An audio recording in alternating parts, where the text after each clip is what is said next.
Hello बच्चों, कैसे हैं आप सब। उम्मीद है कि आप लोग स्वस्थ होंगे और मस्त होंगे। देखिए, कल के नोटिस के अनुसार आज हम लोग पढ़ने जा रहे हैं चैप्टर 9, जिसका नाम है सरल और प्रतिलोम समानुपात। क्या नाम है? सरल और प्रतिलोम समानुपात। देखिए, पहला बात, इस समानुपात की मतलब, इसका मतलब क्या होता है? समानुपात, इसका मतलब क्या? देखिए, सम, सम यानी बराबर, सम यानी बराबर। ये लिखेंगे अनुपात, अनुपात का मतलब बट्टा। क्या होता है? बट्टा। यानी जिसका क्या हो? बटा, यानी एक समान, एक दूसरे से क्या एक समान हो, उसका बोलेंगे समानुपात बोलेंगे। देखिए, तो हम लोग आज पढ़ने जा रहे हैं सीधा और सरल समानुपात के बारे में। आखिर ये सीधा और सरल समानुपात क्या होता है? देखिए, एक परिभाषा लिखते हैं कि जब दो राशियां इस प्रकार परिवर्तित हो, जब दो राशियां इस प्रकार परिवर्तित हो कि यदि एक राशि में वृद्धि होती है, एक राशि में वृद्धि होती है तो दूसरी राशि में भी वृद्धि हो, या एक राशि में हानि होती है तो दूसरी राशि में हानि हो, उसे क्या कहते हैं? सीधा या सरल समानुपात। अब देखिए, हम लोग समझ रहे हैं उदाहरण के थ्रू कि एक सारणी बनाए हैं ए, सारणी का बनाया है ए बनाया है। आखिर समझेंगे कि क्या ये सीधा समानुपात में है कि नहीं है, ये एक दूसरे के बराबर है कि नहीं है। ठीक है, उससे पहले समझते हैं कि क्या जो x है, एक राशि x है और एक राशि y है। ये क्या है? x और ये क्या है? y। तो इसको हम लोग अनुपात के रूप में लिख सकते हैं कि x अनुपात y, या इसी को लिख सकते हैं x बटा y। ये दोनों का मतलब क्या है? एक ही है। अनुपात को जब हम तुलना करेंगे तो क्या है? सॉरी, जब हम लोग भिन्न को तुलना करेंगे तो बोलता है अनुपात में। हम लोग भिन्न को तुलना करके क्या बोलता है? अनुपात में। अनुपात मतलब क्या लिखते हैं? भिन्न में लिखते हैं। दोनों का मतलब क्या है? एक ही है। तो देखिए, यहाँ दिया है x का मान 5 दिया है, 10 दिया है और 15 दिया है। x का मान क्या दिया है? 5 दिया है, 10 दिया और 15 दिया है। यहाँ पर y का मान दिया है 20 दिया है, 30 दिया और 45 दिया है। तो हम सबको एक एक करके जांचेंगे, देखेंगे क्या ये समानुपात में है, सीधा समानुपात में है कि नहीं है। तो देखिए, हम लिखेंगे चूंकि x बटा y बराबर 5 बटा 20, x बटा y बराबर 5 बटा 20, कटेगा तो कितना आएगा? 1 बटा 4, 1 बटा 4। फिर लिखेंगे चूंकि x बटा y बराबर 10 बटा 30, कटेगा तो कितना आएगा? 1 बटा 3। फिर लिखेंगे चूंकि यहाँ पे दे रहा है कि x बटा y बराबर 15 बटा 45, कटेगा कितना आएगा? 1 बटा 3। देखिए, यहाँ पे जो दो राशि का है बराबर है, दो राशि का है बराबर है, लेकिन एक वही बराबर नहीं है। तो क्या है? इसका मतलब है कि सीधा समानुपात में नहीं है।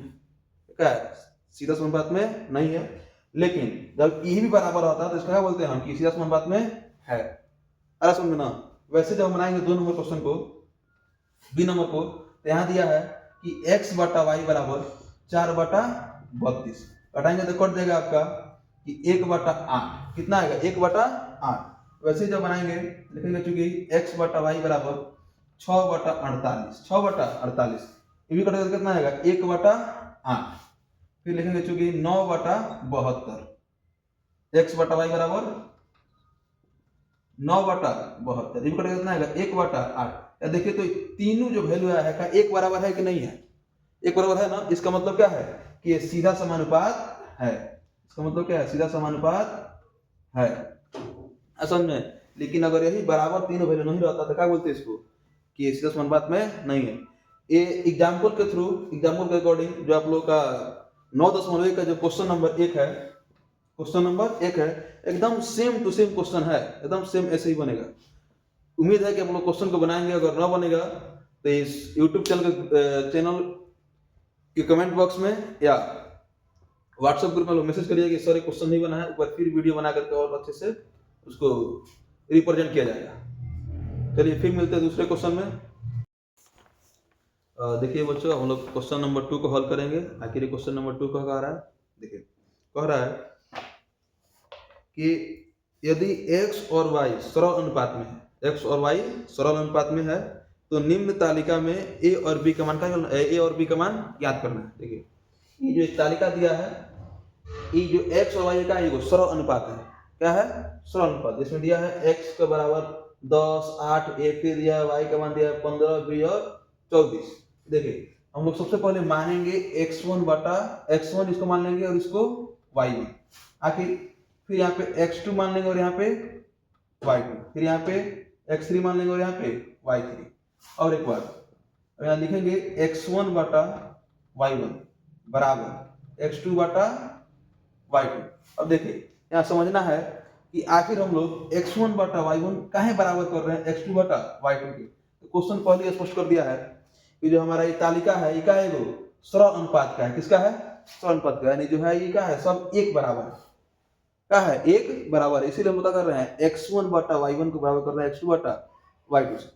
देखिए तो यहाँ लिखेंगे कि x1 का मान कितना है 10 और y1 का मान कितना है 15। ऐसे फिर लिखेंगे x2 का मान कितना है 8, लिखेंगे y2 का मान कितना है 20। इतना लिख लेंगे तो हम लोग करना है क्रॉस मल्टीप्लीकेशन। क्या करना है?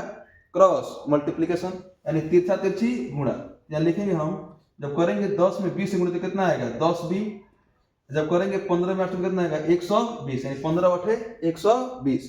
अब देखिए ये जब निकालेंगे b बाहर तो हम लिख सकते हैं कि 120 और 10 किस में है गुणा में हो जाएगा तो भाग में, तो क्या लिख सकते हैं b बराबर 120 बटा 10। जब ये कटेगा तो कितना आएगा b का मान 12, b का मान कितना आ गया 12, यानी हम लिख सकते हैं b का मान यानी b बराबर 12। वैसे ही सेम लिखेंगे इसमें, क्योंकि x2 बटा y2 बराबर है x3 बटा y3, यानी x2 बटा y2 बराबर x3 बटा y3। अब देखिए यहाँ दिया है x2 का मान कितना दिया है 8 और y2 का मान पहले b था, लेकिन b का मान कितना लिखना है 12, तो लिखेंगे y2 की जगह पे 12। y3 का मान कितना है a, कितना है a, y3 का मान कितना है 24, x3 का मान है a और y3 का मान 24। अब देखिए फिर हम लोग यहाँ करेंगे तिरछा तिरछी गुणा। क्या करेंगे? तिरछा तिरछी गुणा।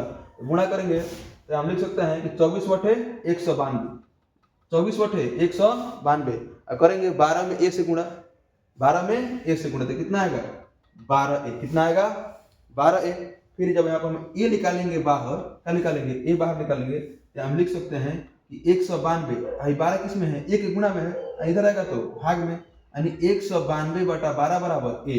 ये कटेगा तो कितना आएगा यहाँ पे आ जाएगा आपका 16 बराबर a, यानी a का वैल्यू कितना आ गया 16, a का वैल्यू 16। देखिए हमारा तो आंसर आ गया है, लेकिन हम जांच करेंगे कि क्या जो हम बनाए हैं ये सही है कि नहीं है। तो जांच करने का एक ट्रिक है, ट्रिक ही है कि जैसे ये कह रहा है सरल अनुपात में है, वैसे ही हम सबको पहले बराबर करेंगे।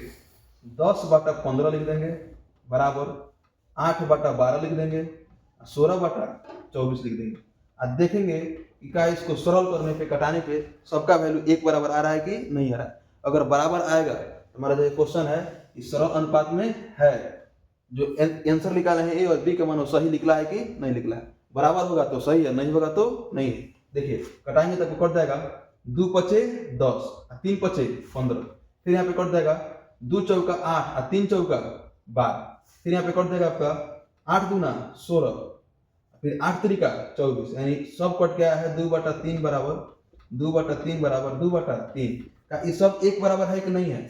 जब ये एक बराबर है तो हमारा आंसर आई 100% सही है। आप लोग अब समझे हैं कि नहीं समझे? अगर आप लोग समझे हैं तो आप लोग क्वेश्चन नंबर 2 जब लोग किताब में है आप लोग उसको पूरा हल करिएगा। अगर उसमें दिक्कत होगा तो ग्रुप में मैसेज या इसके कमेंट करिएगा, फिर आप लोग को वैसे बना करके वीडियो समझाया जाए। चलिए आज के लिए इतना ही, फिर मिलेंगे कल वीडियो में। क्वेश्चन नंबर 3, 4 और 5 को हल करेंगे।